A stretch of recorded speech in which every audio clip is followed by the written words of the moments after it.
మీ ఇంట్లో నవ్వులు, ఆనందాలు, పిల్లల కేరింతలు మార్మోగాలని కోరుకుంటున్నారా? అయితే వాస్తుశాస్త్రం చెప్పే ఈ ఆసక్తికరమైన విషయాన్ని తప్పక తెలుసుకోండి. వాస్తు ప్రకారం ఇంట్లోని కొన్ని దిశలు కుటుంబ అభివృద్ధి, సంతాన సౌభాగ్యంతో ముడిపడి ఉంటాయని చెబుతారు. ముఖ్యంగా ఈశాన్య దిశను కుటుంబ వృద్ధి దిశగా పరిగణిస్తారు.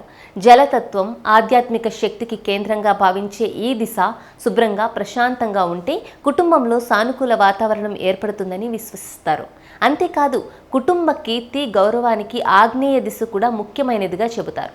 ఈ ప్రాంతం పరిశుభ్రంగా, సమతుల్యంగా ఉంటే ఇంట్లో సంతోషం, సామరస్యం పెరుగుతాయని వాస్తు నిపుణులు సూచిస్తున్నారు. ఈశాన్య దిశలో దైవ మందిరం ఏర్పాటు చేయడం, చిన్న నీటి పాత్ర లేదా ఫౌంటైన్ ఉంచడం శుభప్రదమని నమ్మకం. అయితే ఇవన్నీ సాంప్రదాయ వాస్తు విశ్వాసాల ఆధారంగా చెప్పబడిన సూచనలు మాత్రమే.